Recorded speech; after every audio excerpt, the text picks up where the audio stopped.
Thanksgiving meal. You can invite one pro golfer to come have Thanksgiving meal with your family. Who are you inviting? Yeah, we were just talking about this last night. Tony Finau. Because I want his entire family to come. I think it would be so great to pile in. I think he travels with 12 or 13 people or some 15 folks. And then it's like an entourage. It's just family. There you What go. about you? Who are you inviting over? I don't know. It might. I mean, Max Homa. That would be fun. It'd Or be a Joel good time. Damon. I think if Joel comes, you got to get Gino, his caddy, to come as well. I just think that would bring some levity to the dinner table. Maybe maybe it would help us to avoid politics, and we can just talk fun things and have a good time with that.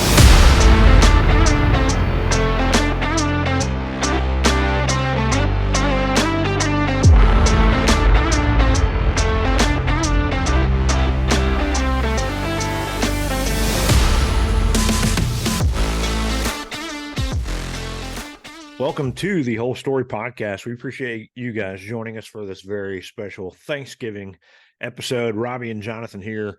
It's been a crazy year. We just wanted to take a quick second, maybe while you're cooking their Thanksgiving meal, to give some thanks on our end. But Jonathan, before we do that, we gotta talk about who won the tournament. Ludwig Oberg, the hero of the Ryder Cup. This kid just took his last few classes from Oklahoma State back in the spring, turned pro through the PGA University program, and he just won down the RSM down at Sea Island. So that guy is going to be good for a long time. What do you think about that? Well, I feel like we need to go to Oklahoma and play some courses down there because they pull out some guys that it's like, where did they come from? How are they recruiting internationally? But maybe we need to go see if we can find their home course and play it down there. Yeah, Oklahoma State. Let's head over to Stillwater. That'd be fun. Yep. Well, we're always, as usual, not here to talk about the professional golf. Instead, we're just going to be talk about what we're thankful for. This is episode 35. Robby and I think we felt like we'd get here. We didn't think we'd get here in this fashion, but really, honestly, we're just talking about thankful for our guests. We were just talking about how, like, is there one or two guests that to be like sort of the highlight? And for me, I just can't believe the people that we've had on the calls. Like folks that you never would have thought you would have gotten early on, especially this early on. On top of that, we've made new friends, which has been great. Robby, you're going to probably talk about it later about thankful courses. You've gotten to play some amazing places with some amazing people. But I just, 35 episodes in, I think our goal, we said 52 at minimum. We're rolling right along. Yeah, it is funny, and people have asked, how did you get so and so on your show? And it's, well, we just asked, right? Everybody, I think, when we started best ball, we were like, hey, golf stories, right? Like, we love talking, we love telling and hearing golf stories. People love golf stories, right? Like the fireside chat, or when you're done with your round and hanging out and you're talking about, man, this putt that almost went in, this shot, I almost got my first hole in one, or I did get my first hole in one.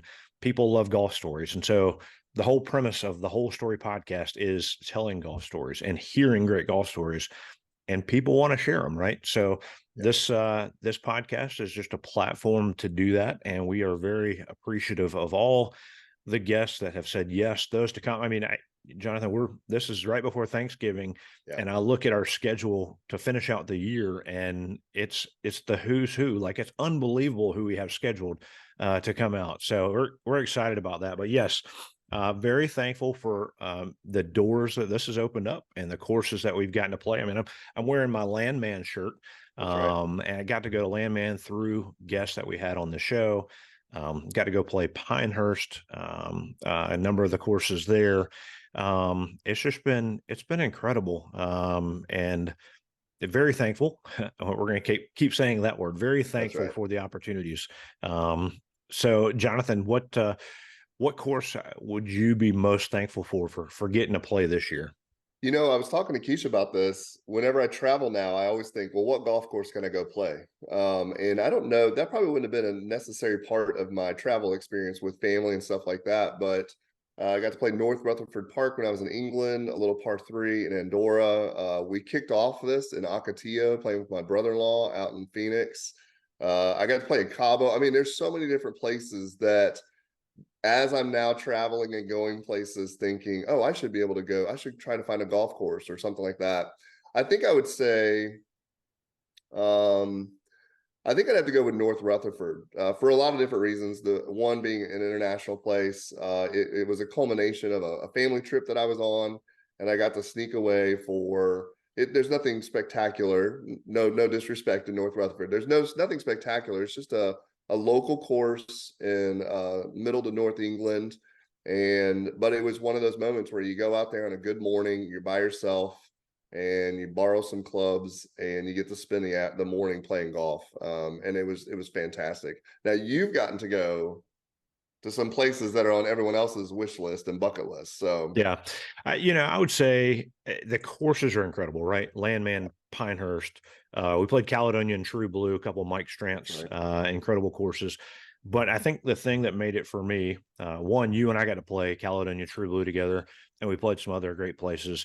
I went to Landman with, Kyle Walton, Jeff Birch, and so many other great folks there. I mean, Will Anderson has built a great place. Rob Collins, who we're going to have on the podcast very that's right. soon, designed an incredible place at Landman. But the people there that got to play and hang out with, but it might be hard to top going to Pinehurst with Archie, with my son, and getting to spend a couple days with him.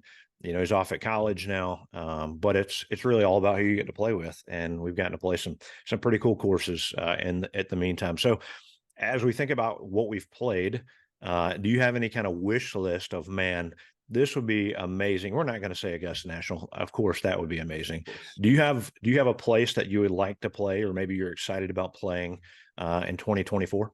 Yeah, I think you just gave me that list, right? Like so we're gonna go to Landman. Hopefully we'll get to go to Landman next October. Pinehurst, we're having a conversation with them to see if we can get back up there and play again. So everyone who can see really bad golfers, how they can play whenever the professionals come out. And again, it goes back to whenever I travel now or think about going somewhere, I'm always now thinking, how could I bring my clubs with me? What would it look like to play? I'm gonna be hopefully be in Denver, maybe in April. And so there's courses up there that would be interesting to go give a try.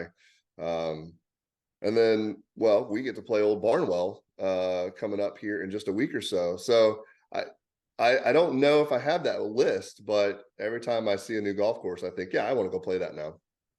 Yeah, I would say the same. I want to go to all those places again. I think if I had one that I haven't played, um, I've played the Ocean Course down at Kiowa before. It'd be fun to get back there. I've never played Harbor Town here in South Carolina. So if I had to pick a local one, I think that'd be fun. But Sweetens Cove is actually one that's high up on my list that I think I might be able to check off this coming year. You talk about who you get to play with and hang out.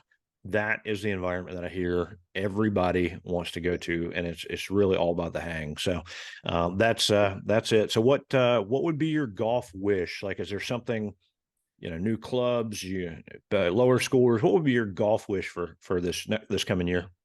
So, our last guest was talking about, or not the guy before our last guest. I wasn't on the last one. He was talking about his comment was you don't have a right. I think it was you don't have a right to be upset about your golf game because you don't practice enough. And so, I would like to be able to get it on the green from 30 to 40 yards out without taking three shots. I think that's probably my golf wish. I'm going to take a little bit more time this year and focus on those types of shots. Uh, I'd like to break 90 this year. I can shoot under 100 sometimes, 90, 95. If I'm playing 9 holes, because my body usually gives out around hole 12, I can usually shoot. I've shot 45 a number of times. So like I feel like maybe if I can string together 2 decent 9 holes, that maybe I can hit that maybe I can hit that magic 90 number. So that'd be my goal. Okay. I'd be I think you'll get there. Yeah. You're a good enough athlete. It's just a matter of, like you said, practice Yeah.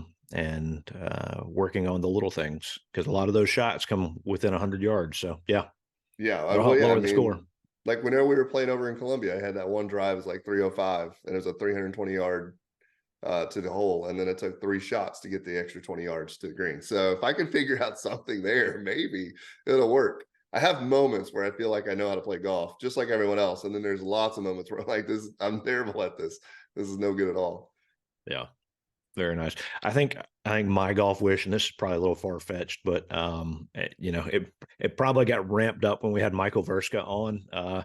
Callaway is director of player or club fitting and player performance. I would love to get some new clubs, but get custom fit for them. I don't know if it's going to happen, but that would be, I think, my wish for 2024. So we'll see. All right, moving on. So, what has been, and this isn't a highlight of the year, but what's been the best shot that you've had this year? Maybe it's that one of those long drives.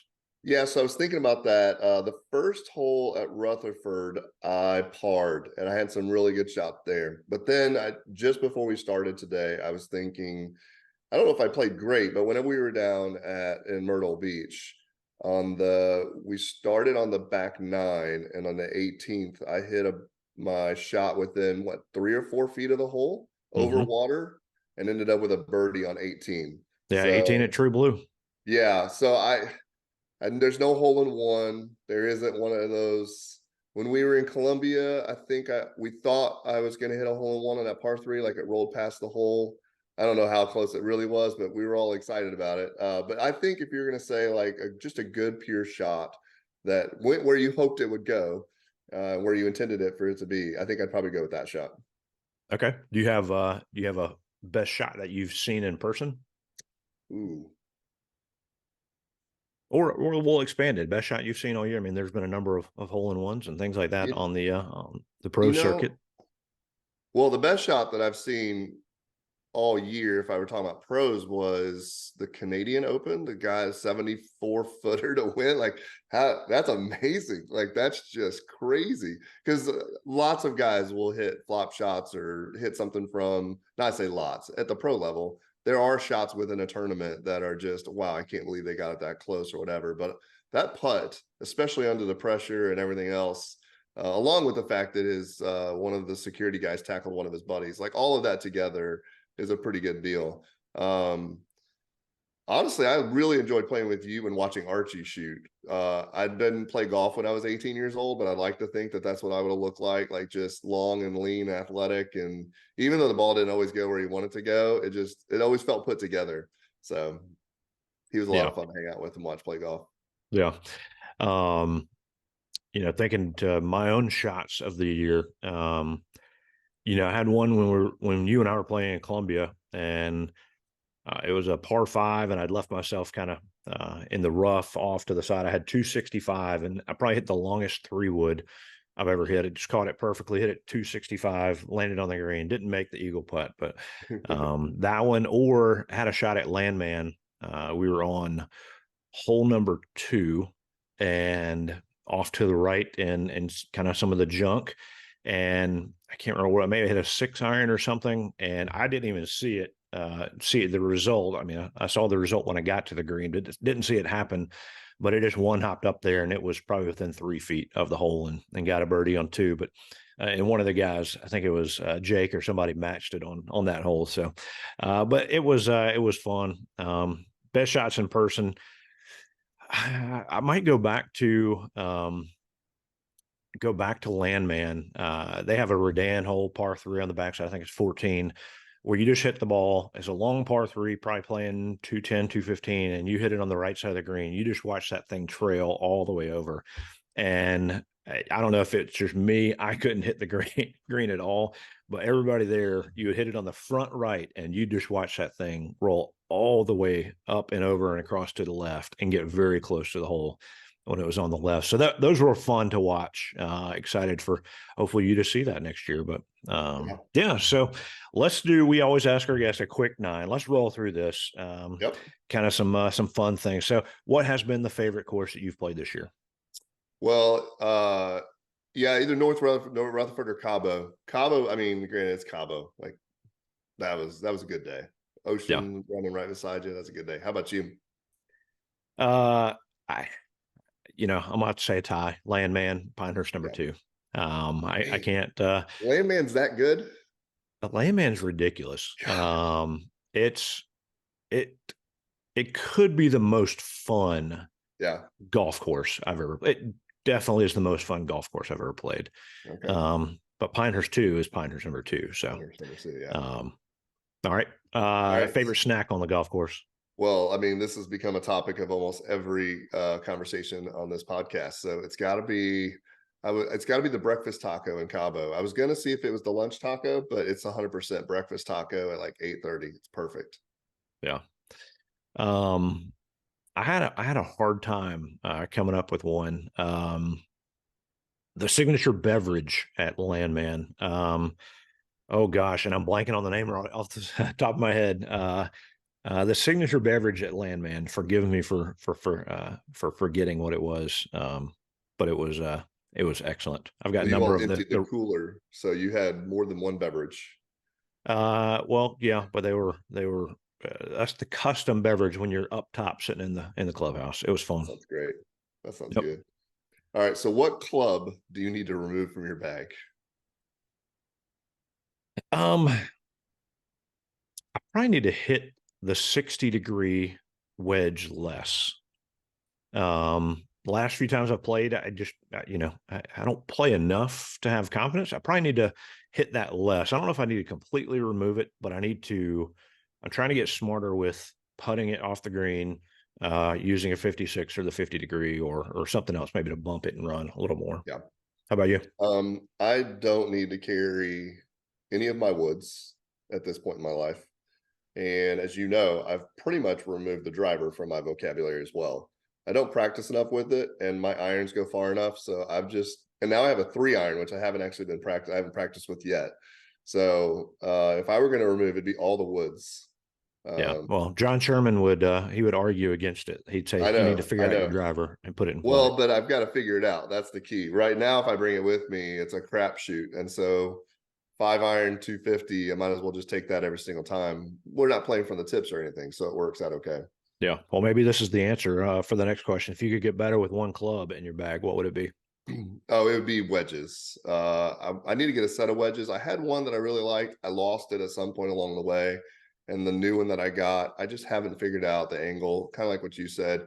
If I take a full swing, I might be able to get it 50. But if I'm anywhere in between that short distance or any type of bumper run or anything else, it might go 3 feet, it might go 50 yards. I just can't control it. So I'm going to look into some wedges, and that's going to be my focus for this year. I think to break 90, that's a big deal for me. I'm Yeah. I'm not spraying. I don't feel like I'm spraying the ball like I used to with my irons. They're always still going left, so I got to figure that out. But my wedges are the big one whenever I get close. Yeah. I would say I'm just going to go mid-iron shots. My approach shots into the green. That's where I want to improve the most this coming year, just to try to hit more greens in regulation, give myself a putt at it. Yep. All right. So, what one rule would you change? Um, I think in a friendly game, it probably doesn't matter as much, but I'd say the divot rule, right? Like Yeah.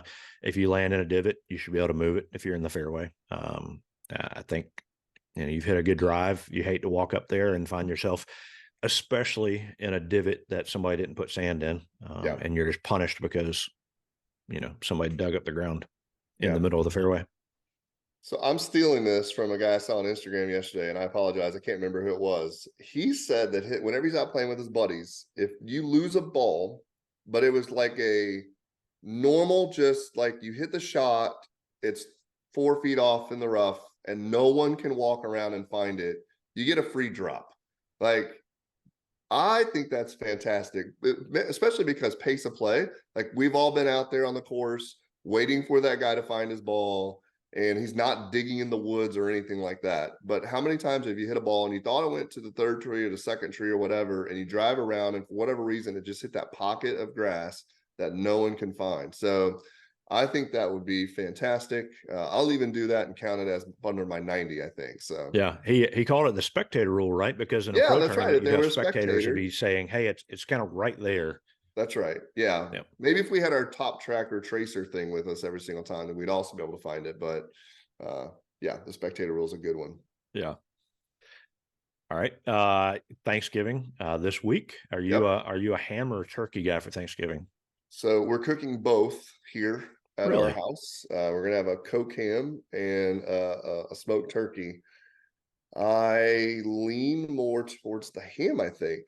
Unless I was thinking about doing a fried turkey this year, but I have nothing like I don't have the stuff to do it. So if it were smoked turkey, I'm gonna go ham. If it were a fried turkey, I would go turkey for sure.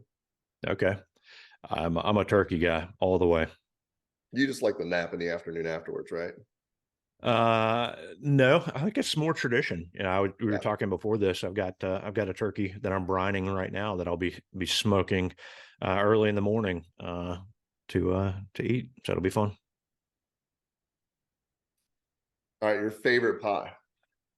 It's got to be apple. Apple with a little vanilla ice cream there with it. Yeah, that's where I completely break tradition, and I want coconut cream pie. I don't know if that What? actually happens. Yeah, I don't know if that happens on Thanksgiving, but I don't like pies, but I love coconut cream pie all day long. Really? Yeah. Do you like the flakes of coconut? Yes. Yes. I Oh, love every coconut flavor that you can get as a part of it. that's disappointing. Short story, I used to work at a restaurant, and on Saturdays, they weren't open on Sundays. So on Saturdays, if there were leftover things, the staff could take it, and I would eat an entire coconut cream pie before I left the place. It was great. That's funny. That's funny. All right. Are you a Black Friday shopper? No. I knew the No. answer, but And crowds, lines, traffic, that's not me. Backed up tee times, like I hate long rounds of golf. Like I don't know if that just means I'm a very impatient person or just maybe I like order and things to run smoothly. But Black Friday shopping, no. so I remember as a kid, Black Friday shopping being in the afternoon. All of my aunts would get all the papers out and they would have all the deals and they'd have to map out where they were going. And now Black Friday started like 3 weeks ago, I think. I was getting Black Friday deals from Best Buy 2 weeks ago. So maybe if it were really like the hunt, I think maybe if one year all of them just said, hey, we're gonna go ahead and go like retro Black Friday, where you're gonna have to go get a paper and you're gonna have to figure out where all the deals are, and you can't use your Apple Maps. You're gonna have to get out a physical map and figure out where you're going. I think that'd be fun, but that's more like a survival of the fittest type thing. Yeah. I think no, we will not be doing that. No, no, we So won't either. yeah. All All right. right. This is a fun question. Last question on Yeah. the quick nine. Thanksgiving meal. You can invite one pro golfer to come have Thanksgiving meal with your family. Who are you inviting? Yeah, we were just talking about this last night. Tony Finau. Because I want his entire family to come. I think it would be so great to pile in. I think he travels with 12 or 13 people or some 15 folks. And then it's not like an entourage, it's just family. So if there was a way to have Tony Finau, by the way, Tony, if you want to come for Thanksgiving any year, just let me know. And I live in Augusta. So if you're looking for a home to rent, you can also come and check out my place too. But maybe you want to just preview it for a Thanksgiving dinner. You'd be more than happy to come over. We might ask you to do a short podcast with us on Thanksgiving Day. There you What go. about you? Who are you inviting over? Um, I think I don't know. It might. I mean, Max Homa that would be fun, It'd or be a Joel good time. Damon. I think if Joel comes, you got to get Gino, his caddy, to come as well. I just think that would bring some levity to the dinner table. Maybe maybe it would help us to avoid politics, and we can just talk fun things Yeah. and have a good time with that. So yeah, so excited about Thanksgiving again, but we are very thankful for what the whole story podcast, what Best Ball has allowed us to do. Jonathan, we do want to announce we're kind of doing a new thing Yep. with the success that the whole story podcast has seen, and just the fun that we are having producing these things. We are starting kind of a collective. We don't know exactly what we're going to call it, but Best Ball is starting. It's kind of a podcast family. So, for those that are listening, those that hear about it, we're going to post some things out there. If you have an idea of a golf podcast that you say, "Hey, I've got an idea. Let's talk about it," right? Because many people say, "I've got a great idea. I don't know where to start." And we can help you with that. So reach out, shoot us an email at info@bestball.com and we'll get a conversation started. But yeah, we would love to maybe help produce and grow the Best Ball podcast family together. Jonathan, what do you think about that? I think that sounds great. Obviously, everyone's got, like we talked about, everyone's got stories of just the 30 some odd folks that we've interviewed. there's so many different perspectives of the golf world that I think could lend their voice to people being interested in what they have to say. There's always different, as we've seen, all of the connections. There's so many different connections from 1, 2, and 3 different sort of separation by Kevin Bacon, that in the golf world, there's got to be more people that have these stories too. So yeah, if you've got an idea, if you think you've got a perspective on golf that maybe there's just sort of a hole somewhere, a divot that needs to be filled, let us know, and we can have a conversation to see how we can help. Absolutely. Yeah. So Absolutely. final thanks. One thing we haven't mentioned so far, and probably the most important part about all of this, is the listeners. We thank you for hanging out with us every Thursday, for following us on social media and listening to the good stories that hopefully we're bringing and finding for you. We appreciate you guys being a part of what's going on here at the Whole Story Podcast. Yeah, we do absolutely need to thank our listeners. For those that do listen, please make sure you follow, subscribe, give us some reviews. That helps us grow this thing to get it in front of more people, to help the guests that we have on to have their stories heard more and more. So we appreciate everyone listening. We've got to thank our families. That's right. Jonathan and I talk anyway, but they have graciously, our wives and kids have graciously given us some time to kind of step away for an hour a week or so to hang out together, but to do this. So we appreciate that. But again, we appreciate all of you guys being a part of the Whole Story Podcast. We hope everyone has a great Thanksgiving. We've got an amazing guest next week. I kind of want to give a hint. Mark Immelman, excuse me. So that'll be a lot of fun. I did remember as we close, it's a tried and true is the beverage at Landman. There I we did go. remember that. So a shout out to Landman up top, get you a tried and true. But for Jonathan, this is Robby. We appreciate it and are very thankful for you listening to the Whole Story Podcast.